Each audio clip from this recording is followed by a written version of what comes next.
Live from downtown Detroit, Local 4 News at 11 starts now. An Oakland County jury found Jennifer Crumbley guilty in connection with her son's shooting and killing his classmates at Oxford High School. But those children's parents say it's not the end. It's appalling the way we're being treated by our government and by our school, when all we did was send our kid to school. Next up, the trial of James Crumbley, the shooter's father. But these parents also want to see the school district in court to answer for what it did and did not do that day. Thanks for joining us. I'm Kimberly Gill. I'm Devin Skillian. School districts have governmental immunity, and a judge already said the school district and its staff are immune from lawsuits, a decision that's being appealed as we speak. But let's get to Mara McDonald, live downtown. Mara, you talked with Buck Meir, Tate's dad, and his take on Crumbley's trial was neither relief nor happiness. It wasn't, Devin. You know, I asked him, how do you feel? Are you relieved by all of this? And he said, no. You're going to hear him say it in further, in just a couple of seconds. But he said the bottom line is this decision doesn't bring Tate back. And as far as he's concerned, there's a whole lot more accountability that needs to be had here. Let me show you.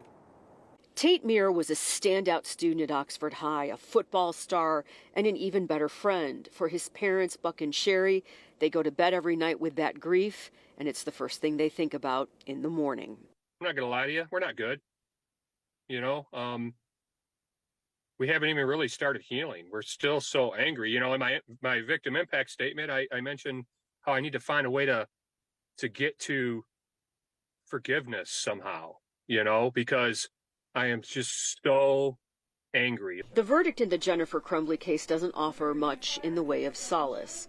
Personally, it doesn't mean anything to our family, really. I think it's awesome that, the prosecution team's doing an amazing job, and we're trying to set a precedence. This kid was mentally ill, and the parents bought him a gun. But Meir sees what happened at Oxford as so much more than the gun.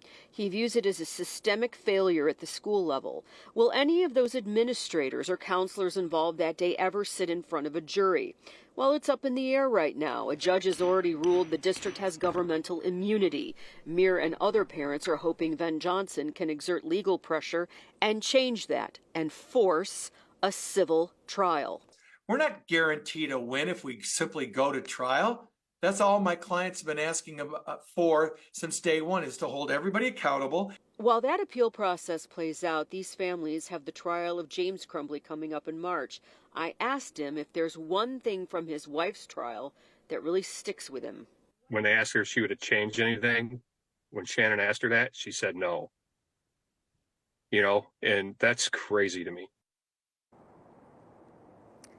Back here live. So up next for all of these parents, you're going to have James Crumbley's trial. Then you're going to have Jennifer Crumbley's sentencing.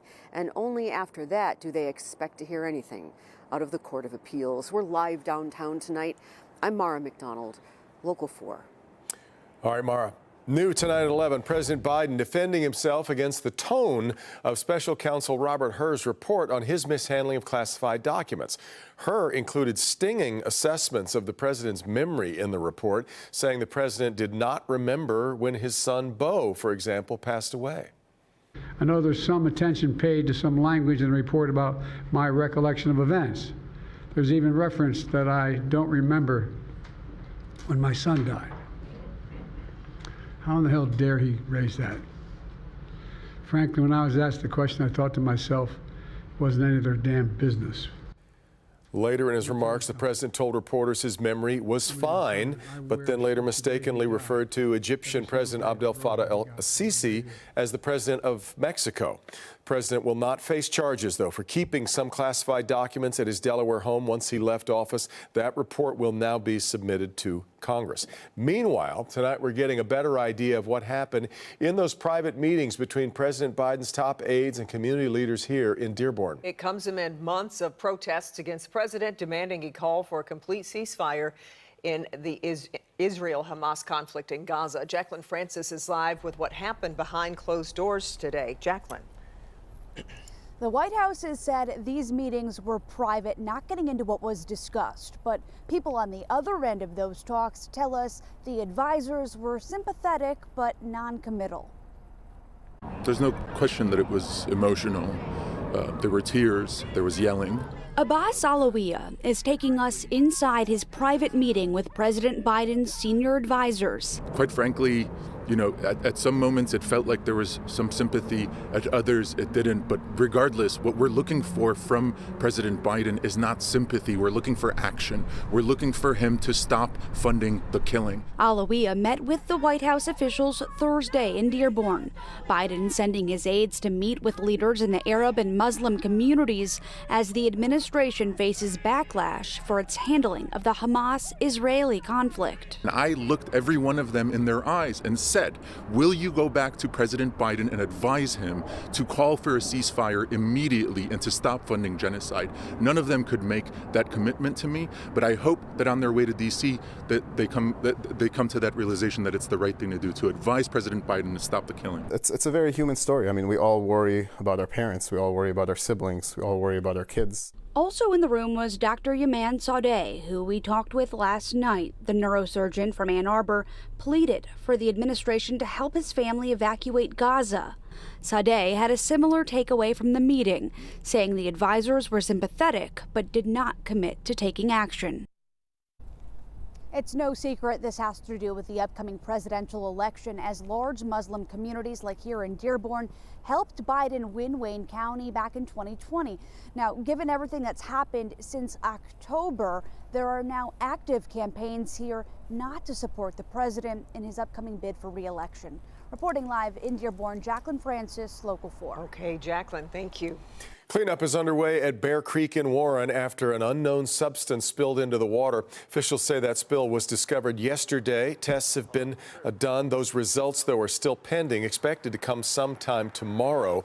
The Environmental Protection Agency believes it came from a now defunct industrial business in the area. The EPA in charge of the cleanup, but as it stands tonight, that cleanup is still going on. Federal assistance is coming to communities recovering from last summer's tornadoes and flooding. The Biden administration approved a disaster declaration for 9 counties in the state, including Livingston, Macomb, Monroe, Oakland, and Wayne counties.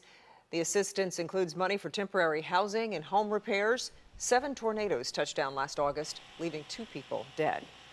Our In Your Neighborhood tour took us to Trenton today. Yeah, our 5:30 newscast was live from the Trenton Village Theater on Jefferson, and boy, did Karen and Damon get a really warm welcome there. Take a look at the crowd right now. Right? These are a bunch of... I was going to say, it was pretty cool. We're like, maybe 10 or 12 people will show up, and we literally get a theater of folks. Yeah. It's a bunch of community members from Trenton, in addition to youth from the Downriver Youth Performing Arts Center, or DIPAC. They are doing some great things down here. It was like a live studio audience. Well, the Downriver Youth Performing Arts Center is working on 3 productions right now, and we also focused on issues including a train delay problem near a hospital, and we closed out the show with a performance by the kids. Karen and Great Damon. performance. It was really nice. So cool. Yeah, Karen and Damon, they'll be headed to Farmington tomorrow to hang out with the folks down there at Riley Park Ice Rink. The city is getting ready to celebrate its bicentennial. See how they're dealing with old infrastructure as they do that. And our Hank Winchester is going to be at John Cowley and Sons to hear your consumer concerns and issues. So feel free to stop by and share those with him. Hopefully, well, we know it's going to be almost a spectacular day. We wrap up a near record day across Metro today. It was glorious. Incredible day. Live look at, as we look at downtown Detroit, Skycam pointing at the riverfront there. Let's get over to Ron. He's in for Kim tonight. Another warm day on tap. Another one. It will be about the same, if not a couple of degrees warmer tomorrow. And we were so close to tying the record for today at Detroit Metro, but we didn't make it. I'll show you. Now, here's a look at downtown, the view up Woodward, going toward the area of Midtown, and eventually you get into the New Center area in Highland Park, and then Ferndale, Royal Oak area, 53 right now. In Detroit, 50, Ann Arbor, 52, Port Huron, Monroe, 53. And we're talking about 11:09. It is still mild out there. Now, these were the high temperatures earlier in the afternoon. We got up to 61 at City Airport, Detroit Metro Airport, and Romulus. A number of communities getting up to 60 degrees. We got there in Howell, Pontiac, got up there in Lapeer as well, 61 in Flint. Now, the record high for Detroit Metro, 62 today. We got up to 61. We were just shy of that. We will set a new record for tomorrow. Clouds in the area. A couple of rain showers off toward the west as you get into the Lansing area over toward Battle Creek